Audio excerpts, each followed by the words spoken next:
Donc, bonsoir tout le monde. Avant de lire dans la parole et passer au message d'évangile, on va prendre un moment dans la prière. Notre grand Dieu, notre Père dans le ciel, on veut s'arrêter maintenant devant toi. On veut te remercier que dans ta grâce, tu cherches des pécheurs perdus et que tu désires les sauver. Tu désires qu'ils laissent tout derrière de ceux qui est dans leur pensée, qu'ils se confient entièrement dans ta parole et dans ce que toi tu dis. On veut te demander ce soir que tu donnes de l'aide à apporter un message et notre prière, c'est que ça va pouvoir guider quelqu'un vers la croix et être sauvé. On veut donc te demander ces choses au nom du Seigneur Jésus-Christ. Amen. On va lire un passage dans le livre des Actes au chapitre 17. Donc, si vous voulez tourner avec moi au chapitre 17, et on va commencer au verset 16.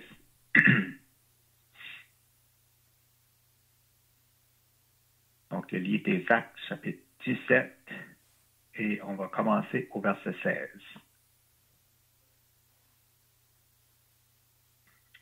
Donc, le contexte, c'est Paul est à Athènes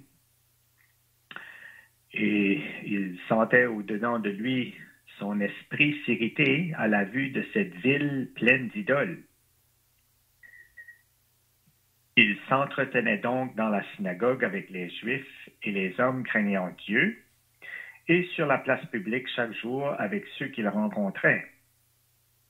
Quelques philosophes épicuriens et stoïciens se mirent à parler avec lui. Et les uns disaient, que veut dire ce discoureur? D'autres, l'entendant annoncer Jésus et la résurrection, disaient, il semble qu'il annonce des divinités étrangères. Alors ils le prièrent et le menèrent à l'Aréopage. C'est un lieu public pour parler. Donc, on va passer au verset 22. Paul parle ici, il dit « Hommes athéniens, je vous trouve à tous égards extrêmement religieux, car en parcourant votre ville et en considérant les objets de votre dévotion, j'ai même découvert un autel avec cette inscription « à un Dieu inconnu ». Ce que vous révérez sans le connaître, c'est ce que je vous annonce. Le Dieu qui a fait le monde et tout ce qui s'y trouve, étant le Seigneur du ciel et de la terre, n'habite point dans des temples faits de mains d'hommes. Il n'est point servi par des mains humaines, comme s'il avait besoin de quoi que ce soit. Lui qui donne à tous la vie, la respiration et toutes choses. Verset 29. Ainsi donc, étant la race de Dieu, nous ne devons pas croire que la divinité soit semblable à de l'or, à de l'argent ou à de la pierre, sculptée par l'art et l'industrie de l'homme. Et c'est le verset 30 qui est le verset important que je veux souligner. Dieu, sans tenir compte des temps d'ignorance, annonce maintenant à tous les hommes, en tout lieu, qu'ils ont à se repentir. Parce qu'il a fixé un jour où il jugera le monde selon la justice, par l'homme qu'il a désigné, ce dont il a donné à tous une preuve certaine, en le ressuscitant des morts. Lorsqu'ils entendirent parler de résurrection des morts, les uns se moquèrent et les autres dirent, nous t'entendrons là-dessus une autre fois. Ainsi Paul se retira du milieu d'eux. Quelques-uns, néanmoins, s'attachèrent à lui et crurent, Denis l'Aréopagite, une femme nommée Damaris, et d'autres avec eux. Donc, on est confiant que le Seigneur va bénir la lecture de sa parole. Ce soir, j'aimerais vous parler de la repentance. Parce que Dieu dit que tous les hommes, de n'importe où, doivent se repentir. Donc, c'est important d'en parler. Donc, la question, pourquoi faut-il se repentir? Le Seigneur lui-même, au chapitre 13 de l'Évangile de Luc, parlait à des gens à propos de 18 personnes qui étaient mortes quand une tour était tombée sur eux. Puis le Seigneur leur a demandé si ces victimes étaient pires que les autres, parce qu'ils avaient perdu leur vie de cette façon-là. Le Seigneur a dit non. Mais si vous ne vous repentez pas, vous périrez tous aussi. Donc, on a tous un choix à faire. Se repentir ou périr. Puis, il n'y a pas de salut sans repentance. La repentance et le salut sont inséparables. Donc, si vous cherchez le salut de Dieu, vous voudrez savoir c'est quoi la repentance. Donc, ça veut dire quoi se repentir? Est-ce que c'est regretter nos péchés? Si on est repentant, on va regretter d'avoir commis des péchés, oui, c'est sûr, mais on peut regretter quelque chose sans être repentant au sens de la Bible. Je vais vous donner un exemple. Un voleur qui se fait pincer dans un magasin. Alors, cette personne regrette d'avoir fait ça. Mais peut-être qu'elle regrette seulement à cause des conséquences. Là, la personne s'excuse, elle donne ses raisons d'avoir volé, elle promet de ne plus le faire, mais vraiment, elle regrette juste parce que c'est fait pogner. Peut-être que cette personne-là ne volera plus, mais juste à cause des conséquences. Pas vraiment parce qu'elle est repentante d'avoir volé. Donc, ça, c'est regretter quelque chose. La vraie repentance, elle n'aime plus le péché. Mais une fausse repentance n'aime pas les conséquences du péché. Donc, la repentance, c'est plus que regretter. La repentance dans la Bible, c'est un changement de cap, c'est un changement de direction. C'est une transformation complète de la personne dans le cœur, dans les pensées, dans le comportement. Donc, si vous n'êtes pas encore sauvé ce soir, c'est parce que vous ne vous êtes pas repenti. Parce que la foi et la repentance sont inséparables. C'est comme les deux côtés d'une pièce de monnaie. Donc, c'est important de bien comprendre la repentance. Parce que quand on entend le mot repentance, souvent on pense à regretter nos péchés. On dit, on prêche la repentance, mais on pense que c'est regretter nos péchés. Ça veut dire plus que ça. Ça veut dire virer de bord et suivre Dieu. Donc, virer de bord parce qu'on va dans la mauvaise direction. La repentance, c'est abandonner tout ce que je crois, mes opinions, tout, et croire Dieu et sa parole.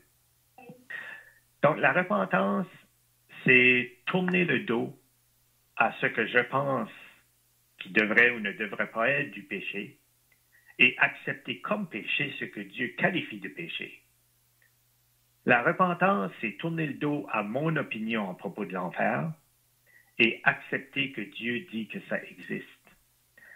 La repentance, c'est tourner le dos à qui je pense mérite l'enfer et accepter que Dieu dit que je le mérite aussi.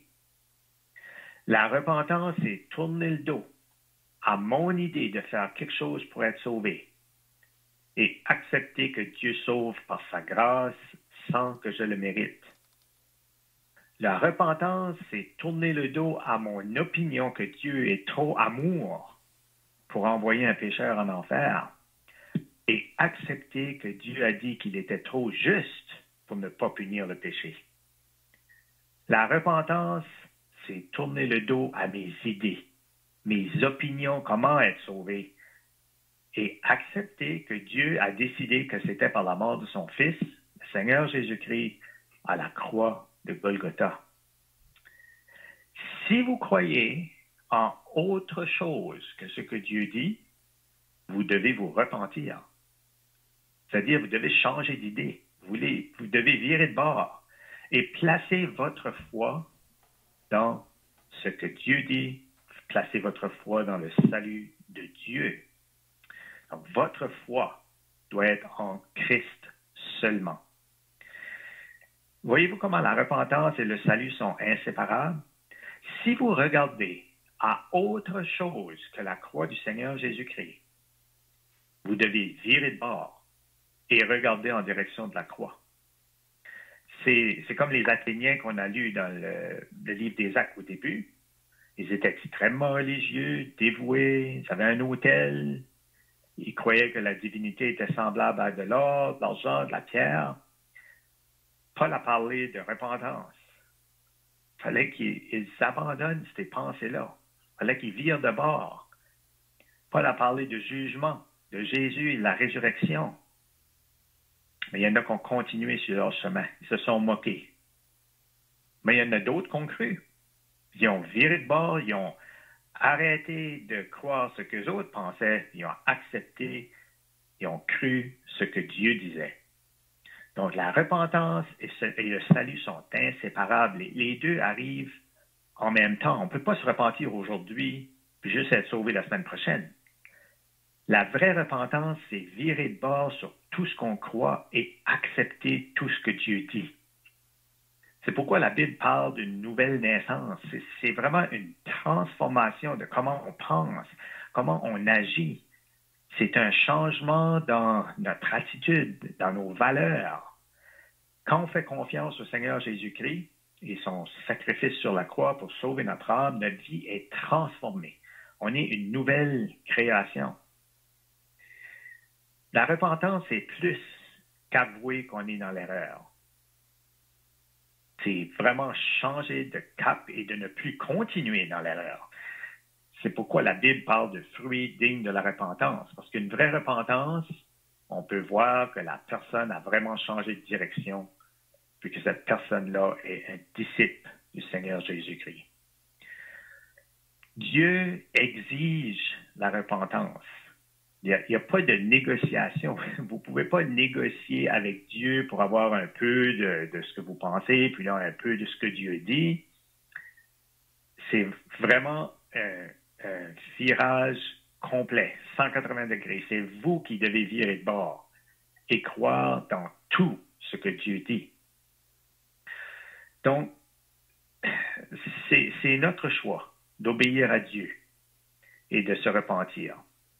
Donc, pour vous ce soir, est-ce que vous allez obéir à Dieu, vous repentir, accepter les provisions et les conditions de Dieu, ou refuser ça et continuer sur votre chemin, comme vous voulez vivre? La différence, c'est que votre chemin ne mènera jamais au ciel. Le Seigneur Jésus-Christ a dit, « Je suis le chemin, la vérité et la vie. Nul ne vient au Père que par moi. » L'apôtre Pierre, dans le livre des Actes, chapitre 3, il avait dit au peuple, « Repentez-vous donc et convertissez-vous pour que vos péchés soient effacés. » C'est ça que ça prend pour être sauvé. Ça prend une repentance pour que nos péchés soient effacés. Puis, on lit aussi dans la deuxième épître de Pierre, l'apôtre nous rappelle que Dieu ne veut pas qu'aucun périsse, mais il veut que tous arrivent à la repentance. Donc, ce n'est pas le désir de Dieu qu'on continue sur un chemin qui mène à la perdition. Dieu est patient.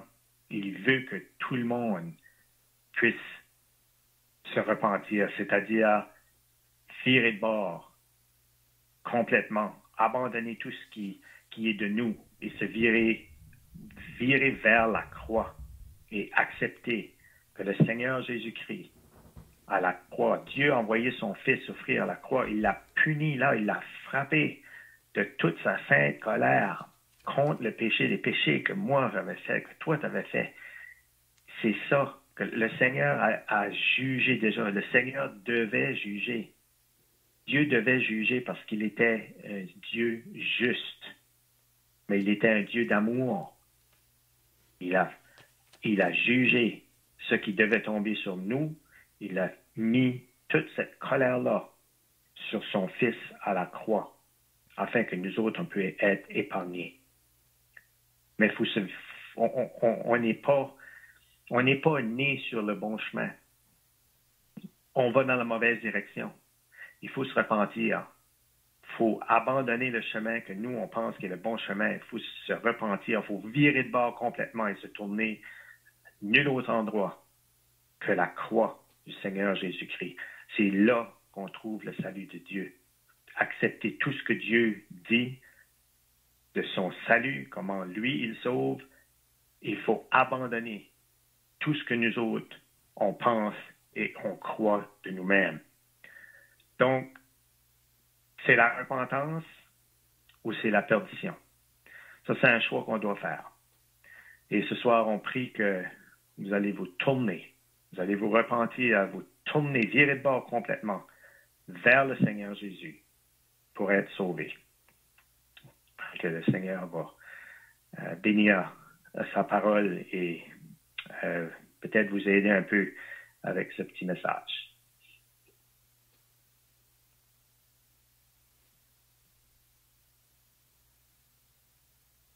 La prière.